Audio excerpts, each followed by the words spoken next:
Howdy! Welcome y'all to the movie theater lobby. I'm your Huckleberry. I'm Brandon. I'm Leia. And no, Brandon, wrong movie. That's Tombstone. Okay. What about this? If you're gonna shoot, shoot. Don't talk. Nope. The good, the bad, and the ugly. Okay, alright then. Try slap some bacon on a biscuit and let's go. We're burning daylight. Brandon, that's the Cowboys. We're talking about Dead Man today. Is this a lie? Or a white man's trick? No. I'm William Blake. And you are a dead man. Dead Man. They call it an acid western. An acid western. The term I that really they like coined. that term, Yeah. piece, by the way. It is preferable not to travel with a dead man. A quote from Henry Mitchell that shows up before the title screen, honestly. Wheels turn, axles spin, the rhythmic clack of the train track clicks us along. Sitting silently is a man we will come to know as William Blake. Bill Blake, I guess he goes by in the beginning, Bill, played by Johnny Depp. Time and miles pass anonymously and monotonously as William does everything he can to while away his travel. The scenery changes, as do his fellow travelers. Eventually, Blake gets a friendly but odd visit from the train fireman, which is a cameo by one and only Crispin Glover. So and we weird. learn, definitely weird. It's very almost unsettling, Yeah. to be honest. And we learn that William is heading from Cleveland. And also, where is it that you're from? Cleveland. Cleveland's. To the frontier town of Machine to take a job as an accountant at Dickinson's Metalworks. I'll tell you one thing for sure. I wouldn't trust no words written down on no piece of paper, especially from no Dickinson out in the town of Machine. Moving right along as speedy as the locomotive, Blake does indeed arrive at Machine. He finds a dirty, seedy town of mud, filth, lawlessness, and disrespect which has the specter of death hanging over it. Blake finds his way to Dickinson Metalworks and subsequently finds his promised position filled, as he has arrived a month too late. A man of steadfast gumption, of course, Blake calls out the apparent mistake and demands an audience with Mr. Dickinson. Which Blake very quickly leaves as Mr. Dickinson shows the meek man his shotgun and the door. Nearly penniless and utterly downtrodden, Blake finds his way to the saloon to drown his sorrows, as shallow as that drowning may be, given his finances. Crossing paths with an unfortunately disrespected woman named Thel, played by Millie Avital, the pair find their way to a cozy bed and spend the night. Perhaps Blake's fortunes are looking up. Nope, never mind. It seems we're putting the cart before the horse here. As post-coitus, a man barges in, a man who's apparently Thel's former romantic partner. In a fit of rage and jealousy, the spurned lover aims to shoot Blake, but in an act of selflessness, Thel jumps between the two men. Blake finds a gun and fires a retaliatory shot, well, maybe a few shots, killing the rejected paramour. Now finding himself also shot. A lot of bullets. Lots of bullets going, flying left and right. Around. Blake jumps out the window and passes out in the muddy thoroughway. Upon waking, Blake finds himself Thel-less, jobless, penniless, tobaccoless, which is fine as he doesn't smoke, and lifeless, almost. A native man kneels over him attempting to dig the white man's metal from Blake's chest. Here's white man's meadow next to your heart. I tried to cut it out, but it's too deep inside. A knife would cut your heart instead and release the spirit from within. And the clock on Blake's life begins ticking down. Stupid white man. Stupid fucking white man. Riding with Exebiche, I prefer to be called nobody. who happens to be played by Gary Farmer, Blake makes his way across a desolate wilderness to a place where the waters are a mirror, so he can pass through their reflection into a world that is the exact reverse of this one. But this journey will not be easy, as there are bounty hunters and lawmen on his tail, all because, of course, he had the misfortune of shooting Mr. Dickinson's son, Charlie, and also stole Mr. Dickinson's Pinto, and also shot Thel. I didn't kill Thel. So, Blake and nobody are on their way, but I'm pretty happy right here, so let's just say adieu to these unfortunate souls and leave them on their journey as they try to escape or at least elude death for a bit longer. They don't get too attached to anybody in this movie, huh? No, not so much.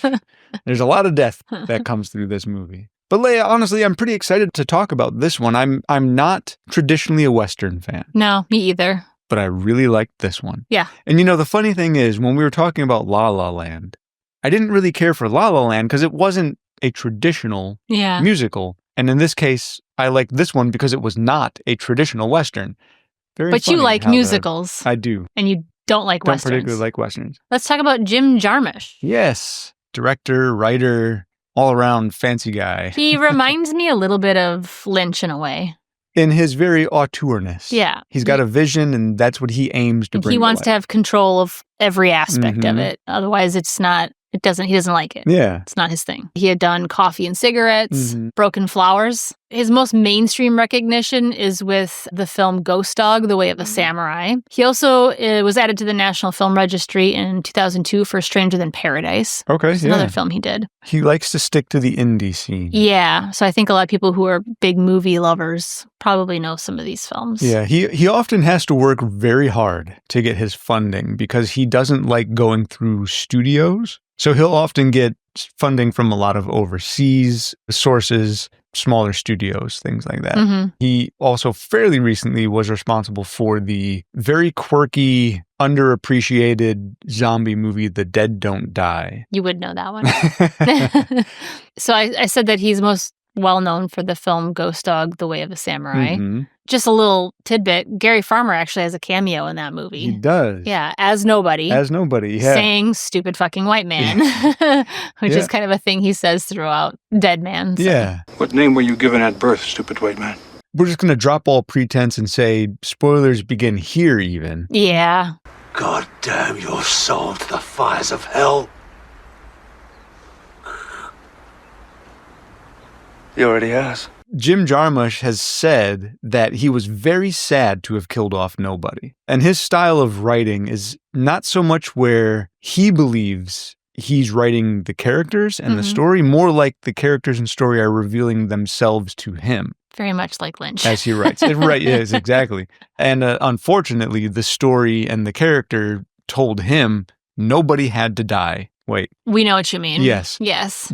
He had to die at the end. Yeah. And he was completely sad about it. So he reincarnated nobody in Ghost Dog. All right. Well, I mean, it worked. And the funny thing was, there was another anecdote I had read in an interview. Jim Jarmusch had said that after Ghost Dog, when he was, I forget what movie he was working, well, he had run across Gary Farmer while he was kind of mid to end production on this newer entry. And Gary Farmer said, "Hey, when am I coming back again?" And Jim kind of said, "Oh, yeah, sorry, I didn't put you in this new one, just didn't really have a place." And so Gary Farmer responded to him by saying, "I know, that's fucked up, man." So even Gary Farmer really enjoyed that role. The only other little tidbit that I wanted to share is he's the founding member of the Sons of Lee Marvin group, right. Which is like a funny kind of semi-secret society of different artists that resemble that actor. And I saw all the pictures of him, and I'm like, all right, I can kind of see that. It's weird, but it's especially him. It's an odd club to have started. You don't have to look exact. You don't have to be a doppelganger. No, it's just there's maybe something in your facial structure or the way your talk. hair, the way you talk or your hair sits or whatever. Yeah.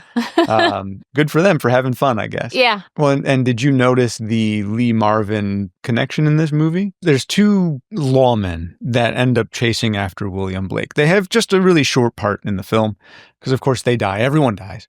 Yeah, it's kind of basically. Their names are Lee Hazelwood. Oh, and Marvin Throne Berry. I did read about that. Lee Marvin. But the funny thing is that reference goes even further because there also is a real life person called Lee Hazelwood, who is a singer, songwriter, producer from the 60s through the 80s, kind of was when he was active. And Marv Throneberry. Yeah, I read about that one. Do you remember what he was notable for? A Major League Baseball player in the 50s and 60s. So we should move on to the actors then. Yeah. Yeah, talk about Johnny Depp. Of course. But he plays William Blake, of course. So Iggy Pop's in this film. He plays Salvatore Sally Jenko, the cowboy. Johnny Depp was in a band called The Kids, which actually opened for Iggy Pop. So it was almost like a little high five. Get together Get back again. together. Yeah. Bringing them back together again. But I have to call out that his first major role in a film was Nightmare on Elm Street. Because I'm a huge horror fan. I cannot not mention, especially an iconic horror movie when I have the chance. He caught a lot of notoriety when he joined the 21 Jump Street TV series. He did, yeah. Johnny Depp is actually a huge fan of Buster Keaton, like a huge fan. Yeah. Some have actually even compared Johnny Depp to Buster Keaton in this movie. Johnny Depp wears a John Bull topper, and that kind of is similar to Buster's pork pie hat that he wears.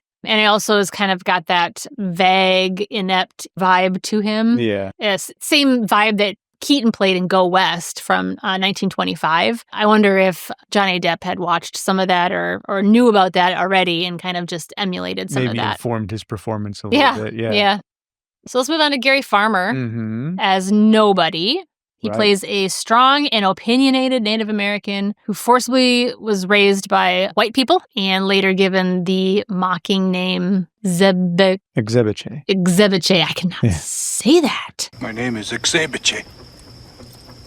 He who talks loud, saying nothing. He who talks loud, saying nothing. And he says in the movie that he just prefers to be called Nobody. And I think it works great on a lot of different levels, particularly the scene when William Blake meets the three cowboys at the campfire, the kind of allegory for the three Goldilocks and the three bears situation. Yeah. They ask him, who you traveling with? And he says, nobody. Is he saying I'm traveling with nobody to throw them off the case? Or is he just flat out saying, hey, I'm traveling with nobody? My Name is Nobody is actually an Italian Western film from 1973 as well. Also, the name Nobody is kind of what's one of the oldest jokes in the book. The Odyssey tells in book 9 of Odysseus when fighting the Cyclops Polyphemus, using the name Nobody so that when Polyphemus shouted in pain to his fellow giants on the island that nobody was trying to kill him, no one bothered to come to his rescue. The same play was used in the Terence Hill Western My Name is Nobody from 1973. But that was only for morons. I don't know why I wrote that there. Anyway. All right. I like that. I don't know what I was writing. I think I might have been 5 drinks in or something. I don't know. Yeah, like we said, it's a movie full of references to other things. Yeah, and then Nobody's Name, He Who Talks Loud Saying Nothing, is actually a reference to a James Brown song as well. Oh. And that song is Talking Loudly and Saying Nothing. All right, sure. Yeah, plain and simple. Yeah. Gary Farmer, of course, he actually is a First Nations actor from Canada. And musician. Yeah, from the Cayuga people. Like I said, I have to mention a horror film when they come across. He was in Tales from the Crypt Demon Knight. He was, yes. In fact, that was the first time I had ever seen him in something, at least that I had recognized. He plays Bob Martell, if you don't know which character Deputy he is. Deputy Bob. He plays Deputy Bob. I had to look up some stills and I was like, it is him. Absolutely I totally recognize that now. He actually did start in a small part in Police Academy as well. But most recently, he's been in 26 episodes of Resident Alien as Dan 12 Trees, and I believe it's another police officer. Did you hear about the anecdote that Jim Jarmusch told in an interview about how he ended up convincing Gary Farmer to be in the film? So Gary Farmer, not an easy guy to get a hold of. He lives in the Canadian wilderness, like way out in the Canadian wilderness. He wrote the role of Nobody for Gary Farmer. In fact, Jim Jarmusch also has said in the past that when he writes roles, he always has somebody in mind for the roles he knows who it's going to be. And he said, with very little exception, he's been very fortunate to almost always get the people that he has in mind. He got a hold of Gary Farmer, called him on the phone, and Gary Farmer said, okay, listen, I don't like to read scripts. Why don't you come up here and tell me your story? So that's a long way to go in Canada. So Jim Jarmusch was like, okay, well, how do I get there? Gary Farmer's explanation of directions to him was take a plane to, I think it was Toronto. Pretty sure it was Toronto. I'm sorry if I got that wrong. Take a plane to the city. Toronto. Yeah. He said, when you arrive, call me. If you don't get a hold of me, drive anyway. Rent a car, drive 4 hours north. I'm just probably in the wilderness when you call, when I might be in the forest. So just drive anyway. I'll be home. I'll be there when you get there. So he gave him an address to meet him. He gave him an address. Oh, okay. Yeah. I was like, he's just driving north. Just drive north. Just straight north, and you're going to hit his house? Everyone who drives north will find Gary Farmer. Right. Those are easy directions. But Gary Farmer, he sat down with him, told him the whole story of Dead Man. Gary Farmer said, okay, well, let me think about it. By this time, it was really late at night. So Gary said, hey, listen, it's really late. Don't drive back today. Yeah. Why don't you sleep over there on the floor? In the morning, I'll make breakfast and I'll have my decision for you. Jim Jarmusch said, okay, sure. Worth I guess, it. Whatever, why not? So he slept on the floor. He said, Gary Farmer, just the nicest guy. He just totally amazing host. He seems nice. Woke up in the morning, had breakfast, and Gary Farmer said, yep, I'm in. Sounds great. Awesome. So, it's quite a ways to go to get somebody to climb on board. But something very, very similar happened with Jim Jarmusch when he was negotiating to get Neil Young in the movie. Oh, really? Or not in the movie, to do the play soundtrack. To compose it. Should I tell that story now or should I tell it later? You can tell it now. Tell it now. Okay, just real fast. I'll try to be faster. Yeah, okay. Got a hold of Neil Young, said, hey, would you do the soundtrack for my film? Neil Young said, okay, sure, but I don't want to just watch the print. I want you to come out here and we'll screen it. So they brought basically it was a completed screen of the film. It's just some princesses, man. Right. They were in Neil Young's studio and Neil Young said, okay, hey, I need the volume on, like I need the dialogue, I need the audio for the film as I'm doing. So Neil Young's, his idea was to just watch the movie and play along, like improvise. Yeah. The funny part of the whole ordeal was Neil Young said, okay, wait, I got to go get some guitars. You guys hang out here. I'll be right back. So he left. And Jim Jarmusch was like, oh, man. He was talking to one of his producers. He said, listen, I don't think this is going to work. This isn't worth it, man. Neil is going to play to the soundtrack, but if he's playing and there's dialogue, it's going to get recorded together and I'm not going to be able to separate it. If I don't want it there, if I want to move the audio, it's not going to work out. He said, I don't know if this is going to be okay. Neil Young walked back in and he said, hey, man, just relax. It's all going to be okay. And Jim Jarmusch was like, what are you talking about? He goes, you realize you're in my recording studio. There's like 200 microphones. I heard you in the other room, heard the entire conversation. He said, just chill out. It's going to be great. Don't worry about it. I got you, man. Yeah, of course, when Neil Young tells you don't worry about it, you just don't worry about it. Yeah. I went on way too long into all this. That's how he got Gary Farmer and Neil Young. You know, Neil Young's recording of that too works really well for the movie. And I was reading an article and this guy said, oh man, I really wanted the soundtrack because it sounded so cool. Right, yeah. He goes, it was not good listening to it on its own. No. And then interspersed between this, like the scores is Johnny Depp reciting poetry. Yeah, William Blake's poetry. Yeah.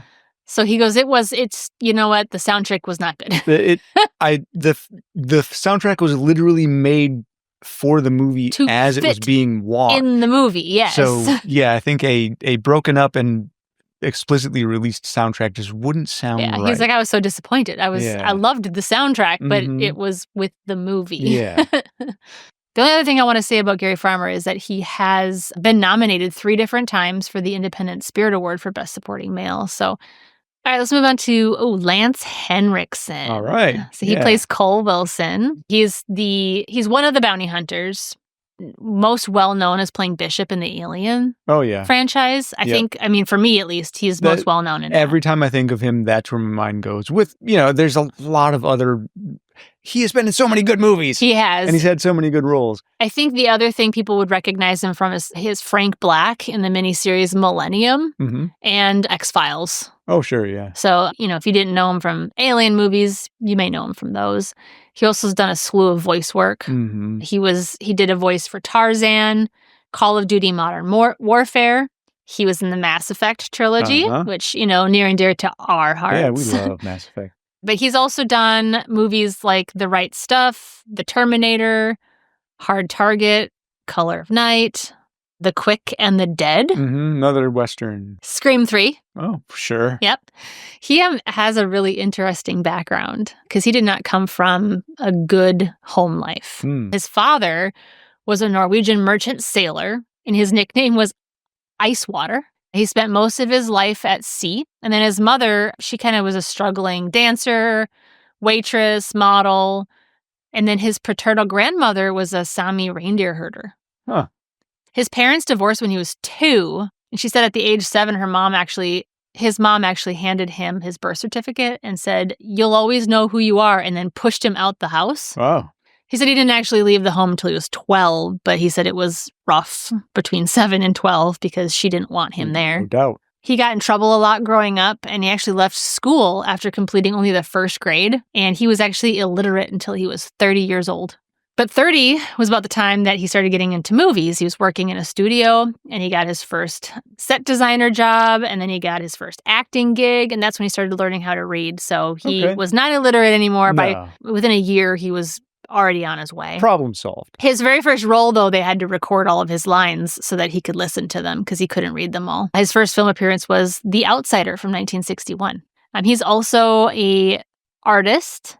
He does murals and clay. I don't know if he still does it, but he was selling a lot of his clay on a website online for a while. He's also written a 5-issue comic book called To Hell You Ride. Millie Avital. Mm-hmm.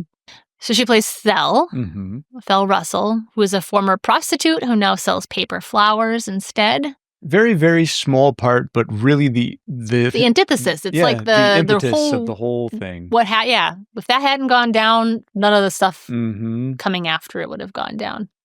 She's actually an Israeli actress first, but she maintains a career both in Israel and in the U.S. Oh, wow. She was in Stargate, Oh, right. which I had The movie, right? I believe so, yeah. Polish Wedding, which I've never heard of, but apparently it's pretty popular. Bad Seed. She's also in Law and Order, Criminal Intent, and Special Victims Unit. Couldn't escape. Could not escape that. Aside from that, the only two I just want to touch on very briefly, and we won't go into too much on that, but Michael Wincott is one of the other bounty hunters. He's the really talkative one who won't shut up. Never shuts up. He's also a Canadian-born actor.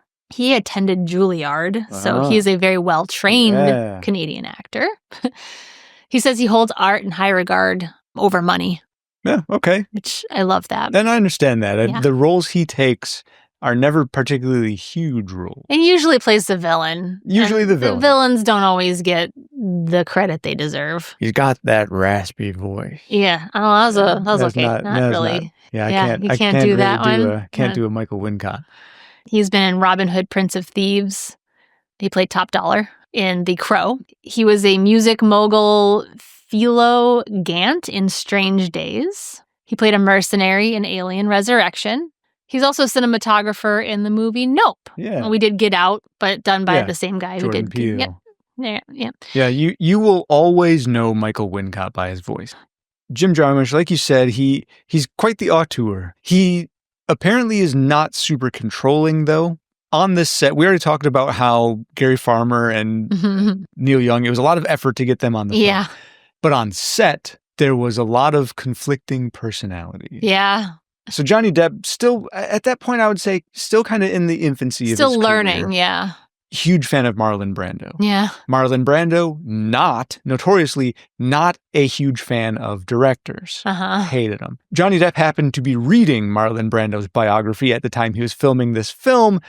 And got sassy. And he was pretty sassy with Jim Jarmusch. Jim said Which is funny because they're great friends they're now. Great friends. Super good friends now. Michael Wincott, apparently really easy to work with as an actor. Okay. Except that he doesn't like sticking to scripts. He likes to almost exclusively improvise. I mean, he's good at it. So Jarmusch had said that, hey, in this scene, can we do something? Can you knock it off? Can you say something here or there? Like come up with something to reference whatever. Yeah. And apparently Michael Wincott would be like, okay, give me a sec. So he'd walk off for like 2 or 3 minutes, come back, and he'd have a line just ready to go. Yeah. And he said it was great. Oh, okay, great. The one other kind of really conflicting personality was, so Robert Mitchum has a part in this film as Mr. Dickinson.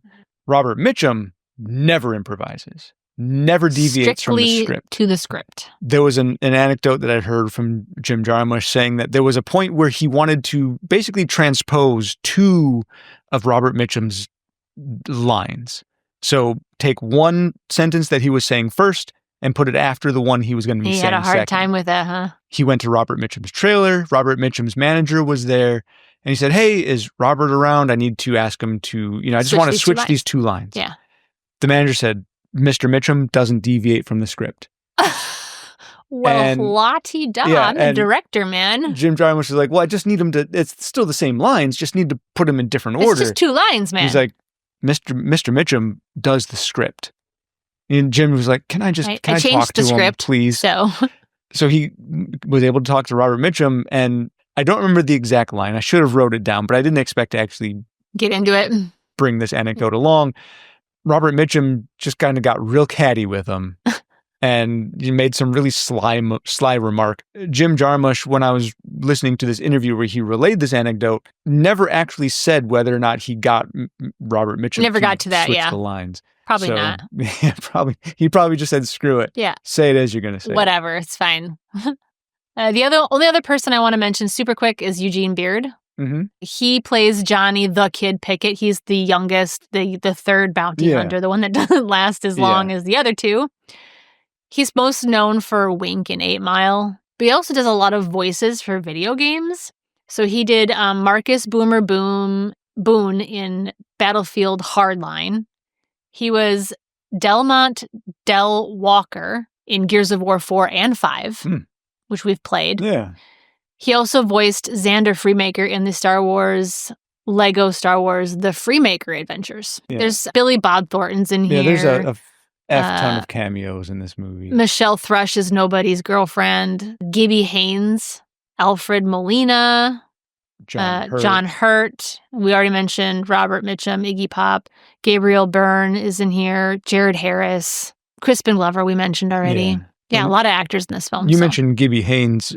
I don't know if most people would know who he is necessarily. He is the lead singer of the Butthole Surfers. When William Blake first arrives at Machine, there's a cowboy and kind of in an alley between 2 buildings getting head. That is... He's the man with a gun in the alley. They don't say that. They don't say with head. I understand why on they the Wikipedia don't page, but credit him as the man getting head in the alleyway. What's happening, yeah. All right, so should we move on to some of the acclaim of the film? Oh, let's move along here. Yeah, I think we spent way too much time on actors, but there's so many good ones in this one. So this film got 7.26 legs. It had an estimated budget of about $9 million, but it didn't quite make back. No. That. Not at all. No. Not even close. Not even close. I mean, even if you look at the worldwide number, they did 1,078,000. Yeah. Most of it was here in the States. It was 1,025,000. Opening weekend was 104,000, almost 105,000. So opening weekend, it was looking a little promising, but then kind of, I think, petered off. Died off real fast. It's not a typical Western. No, and you're going to be disappointed if that's what you're going in there looking for. The critics reviewed it pretty harshly, honestly. It got in the kind of 70-ish range. Well, I mean, and that's mainstream reviewers. Internationally, the critics actually loved this film and even considered it a visionary masterpiece. Here in the States, I think we just expect a certain kind of Western. And most Westerns are very rah, Americana. This film was actually very much antithetical to that. It was trying to point out how absurd American culture was at the time. Yeah. And still is, let's be honest. It's really hailed as one of the few films that's made by a Caucasian that presents an authentic Native American culture and character. I mean, and it's not often you get to see a film like that. Yeah. So it hasn't gotten a lot of awards, if really any. No, I think it got pretty well ignored. It's a Criterion Collection. Yeah. So, I mean, that's notable enough, honestly. Yeah, due to its profound and unique vision of the Western genre. Consolation prize. Yeah, pretty much. Taglines on this one. Sometimes it's preferable not to travel with a dead man. The next one that I have written down is no one can survive becoming a legend, which is pretty much the ordeal throughout this entire movie. It is, because really he actually does become really notable, too. Yeah. Like, he's like, people are trying to get him. He's got a bounty on his head. Got a bounty on his head. He's becoming really, really well known, and then dies off into the sunset. I'd like to talk about the inspiration for the film. Oh, right. Because a lot of the inspiration for the film comes from William Blake's poetry itself. William Blake, genuinely a real poet, artist, painter who lived in England from 1757 through 1827. And from some of the 20th century pop cultural references that kind of pop up throughout the film. The film actually contains a lot of references to William Blake's poetry and his works. So aside from nobody reciting at least 3 of his poems in the film, Cole the bounty hunter actually warns his companions about not drinking the standing water. Yeah. And that actually references Proverb of Hell, which is one of Blake's poems.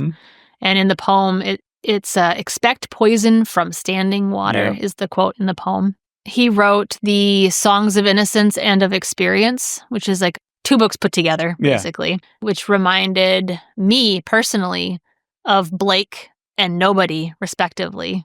Blake being the Songs of Innocence and Nobody being the Song of Experience.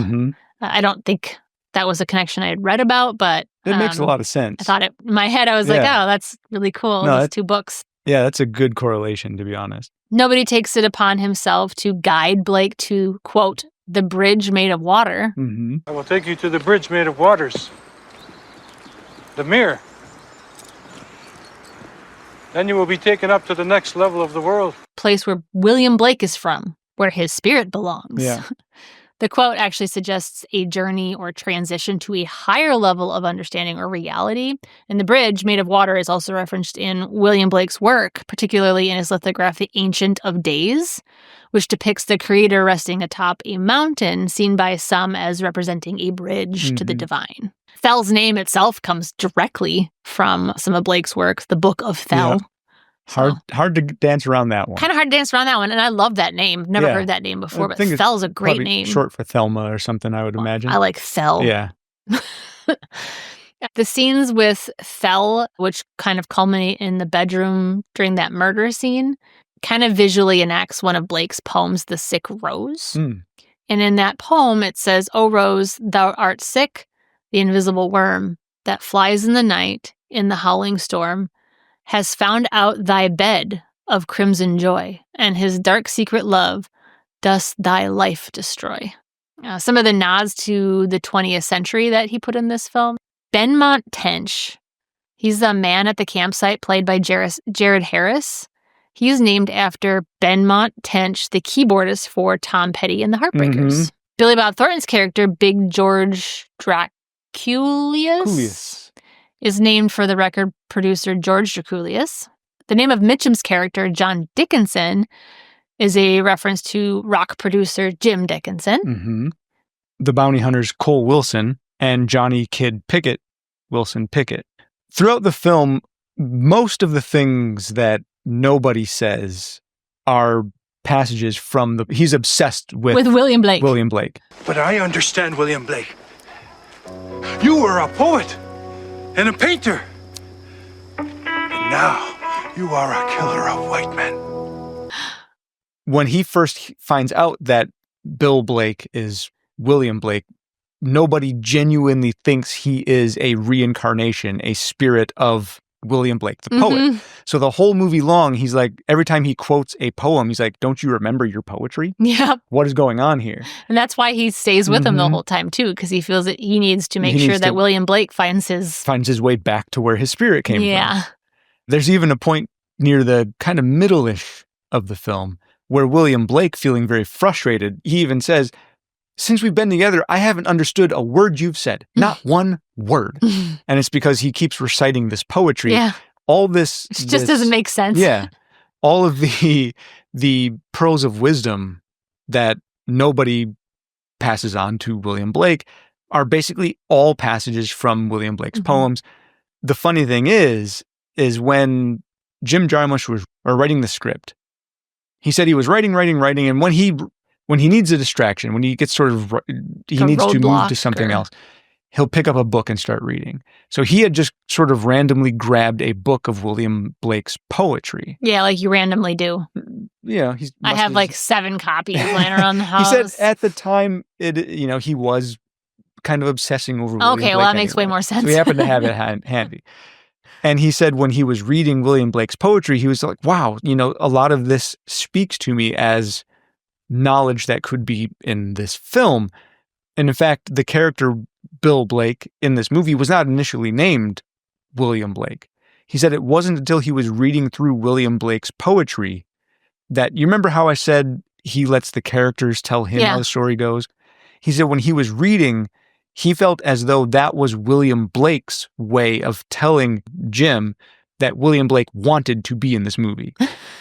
So that's how It's weird. William Blake came to be in this movie. I do love it, though. It is pretty awesome. It's pretty stellar. I like it. We had talked about the film critics being very heavily critical of this film. Mm-hmm. One thing that a lot of critics do have to agree on, though, is that it is pretty regarded as a very well-researched film in terms of Native American culture. Sure. Which I think Jarmusch has been, told he did a great job on the film with that. He's actually received awards from some Native peoples for his awards and some recognitions for his work with this movie. I mean, he's a non-Native American, mm-hmm. and he was able to kind of understand the nuance behind, some of the characters and the difference between the different Native American tribes, and to not be overtly stereotypical. Right. Even back when this film was being made, that we were still stereotyping Native American cultures. Hardcore. Putting them all into one group, they all sound the same, they all look the same. This is not that film. Mm-hmm. I mean, he is his own person. Yep. He's super cool. And they all have, they talk about different tribes in this film and what tribe he's from and why he doesn't go to his tribe and where he doesn't belong and where he does belong. And I really liked the scene very near the end where William Blake gets shot again. And nobody takes him to, he's in desperate need of repair. Yeah. So he takes him to another Native camp. Yeah. And at this Native camp, when he arrives, the Native people there look at nobody, and it's almost like a look of, what the hell are you doing here? You're not part of us. Yeah. But he pulls William Blake out of the canoe, and William Blake, he's stumbling. He doesn't look good. And nobody just simply kind of shouts to the people. He says, William Blake. And not that any of the Native people there know who William Blake is. They just happen to see a white man who's hurt and in trouble. Stereotypically, most Westerns would have taken that and, tried to, who knows, maybe tried to kill the white man or whatever. It would have just made them thoughtless savages. Mm-hmm. In this film, they went to his aid immediately. They all gather around him to help him. Despite not wanting nobody there because he's not part of their tribe, they still wanted to help this man, not just savage people. Jarmusch, when he was creating the character of Nobody, he wanted to create a character that wasn't a savage that needed to be eliminated, like you see in a lot of other films. He wanted him to be, he didn't want him to be a noble innocent that knows all and is like just another cliche. So he had a lot of ideas for Nobody's character that, really made him a more complicated human being than what you would see in than just a stereotype. Yeah. He actually intentionally left in conversations in the Cree and the Blackfoot language, untranslated, without subtitles, exclusively for the members of those nations to understand. And he actually included several in-jokes that were aimed at Native American viewers. Yeah. Just specifically for them. Yep. Well, I thought that was really thoughtful. Yeah, I think that's great. It helps immerse the viewer in the fact that, William Blake, he's from Ohio. Mm-hmm. He's Cleveland, Cleveland, Ohio. So he wouldn't be familiar with native languages. Mm-hmm. So when they're talking, it would have been just a mystery to him. And this whole wilderness is a mystery to him. He is so lost. And way out of out of your element, Donnie. Yeah, definitely out of your element, Donnie. A lot of people along the way continually ask him for tobacco. Yeah. So particularly Nobody. Yeah. Do you have any tobacco? I don't smoke. Fell asks him for tobacco, and that's sort of insignificant, more just the start of the gag. Yeah. And he says, I don't have tobacco, I don't smoke. So then he meets Nobody. And Nobody asks him for tobacco 3 or 4 different times. A lot of times. And every time he's like, I don't smoke. Why would I have tobacco? You may, as the viewer, be left to assume that Nobody just wants tobacco. Because in Native cultures, tobacco is very revered. It. Yeah. It's useful in ceremonies, as social situations, as gifts, it's very valuable. In this film, it's less that Nobody wants tobacco. Maybe he does, who knows. But really he sees this dead man. Yeah, already dead. Tobacco is useful as a spirit on your journey through the spirit You take world. that So with he's you. he's Yeah. wanting William Blake to have tobacco for William Blake's journey, not for himself. Him finally getting the tobacco is actually my favorite scene in the whole movie. Yeah. Where they go into that like little trading post, and that's the first time you see William Blake like pull a gun on somebody and get really, and I mean, he's pulled a gun in the beginning and stuff, but like get aggressive and be like in control of the situation. First he asked for the tobacco. Nobody wanted it. He said, I don't have any. Yeah. So then William Blake asked for it. And he's like, oh, I might have a little bit stashed away. Only. For friends only. My own private stash. And I think William Blake was just like, that. Screw No. this, man. Yeah. That opening sequence, it's Crispin Glover as the trained coal man. Mm-hmm. And he sits down and he just starts talking. He's like, look out the window. Look out the window. Isn't it sort of reminiscent of when you're in the boat? And doesn't it remind you of when you're in the boat? You sound just And like him.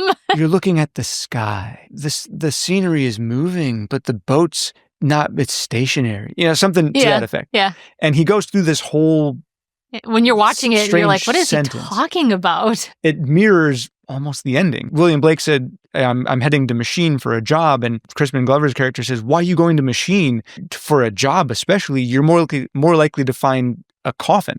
Yeah. You know, so it's almost like you're going there. This is where you're going to die. This is where you're going to die. Yeah, This is where it all begins to end. And his face was all blackened from coal. And he looks familiar, human. Yeah. But he looks unsettlingly different from everyone else around. Sounds unsettlingly different, So too. it's almost like he's sort of this demon presenting this. He even says Machine is hell. Why are you going to hell? That doesn't explain why you've come all the way out here. All the way out here to hell. Which sort of leads into the idea of, we talked about Clerks being sort of an allegory for the Divine Comedy. Yeah. You can almost see a Divine Comedy-ish kind of ordeal here. And in some ways it's reversed, but Machine would be your allegory for Dante's Inferno. Mm-hmm. The wilderness would be your allegory for Purgatorio. And the water, the ocean, the mirror water, your allegory for Paradiso. In the books, Beatrice guides Dante through Paradiso, but Thel would be almost a stand-in for Beatrice, and she's leading him through Machine, sort of. In the Divine Comedy, of course, Virgil is the one that guides Dante through Inferno and Purgatorio. In this one, it's nobody who guides him through Purgatorio to Paradiso. Yeah. Similar, but not sort of allegory for... It's funny that you bring it up too, that there's this difference between Machine and the wilderness, because Jarmusch said that he actually even shot them differently. Yeah. He shot, Machine on a stationary trolley. Everything was very, sterile. And then when they went to the woods, he purposely shot it with more movement and changed the way that he shot it to give it a different feel. When William Blake's walking through Machine, you see skulls everywhere. You see pelts everywhere. You see coffins, just death and depravity everywhere. In the wilderness, you could say that the scenery is all it's trees everywhere. It's a very similar sort of landscape, very much like Purgatory kind of scenery. It's all the same. And I think the black and white really helped that, because if it were color, you would see splashes of color, things that would differentiate your visual input. So I think the black and white really did this film a service, especially with the symbolism. Yeah. And I don't know if he was trying to go for that. I know that he said he did it in black and white to kind of mimic some of the old Westerns and things like that. But. Yeah, he did. I did hear an interview where he was talking about why he chose black and white. And one, you like you said, to mimic the older style Westerns. But two, he said, as viewers of film, we use all these senses to make us comfortable in the watch. He said, by taking away the color, it unsettles you. That was another reason he wanted to do that, is because the film is not supposed to be easy to watch. It's supposed to be a little, not like unnerving, right, but just unfamiliar, which is what William Blake, his whole experience is unfamiliar. Everything. Yeah, you feel it. What do you think the scene with the dead baby deer was about? There's a few scenes where you start to see William Blake along his journey, where he really begins transforming from the naive city dweller to the much more accepting of his spirit and native culture even. There's a point where, and I'll get to the deer in a minute, but there's a point a little bit before that where nobody recites a William Blake quote to him that says, "That weapon will replace your tongue. You will learn to speak through it, and your poetry will now be written in blood." So the first time you see William Blake shoot a gun, he's not proficient at all. There's bullets flying everywhere. 5 times before he even hits a person. From that point forward, William Blake always hits with his shots. Always. He also ends up getting some face paint put on him by nobody. And you can see him understanding the wilderness more from the deer. And it was almost like him lying down, showing respect to nature. He was saddened by the death of the deer, but not saddened by the death of any of the white men previously. Right. It's just sort of another way that he's becoming more in touch and in tune with the things that nobody was trying to teach him and understanding, I'm dying. Yeah.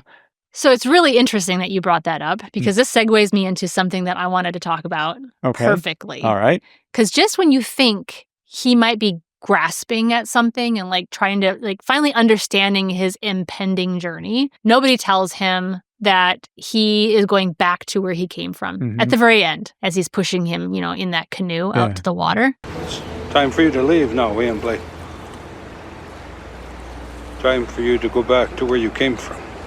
And he replies, "You mean Cleveland?" So you might laugh because it's funny that he says that. And you don't really quite know if he's just saying that because he's still being completely naive or if he's just saying it to be funny. Yeah. I do think it was more of an accepting tongue-in-cheek comment that he was making to nobody, because in that same scene, William Blake holds up a twist of tobacco and he holds it up to nobody. He says, "I have tobacco." And nobody says, "That tobacco is for your wage, William Blake."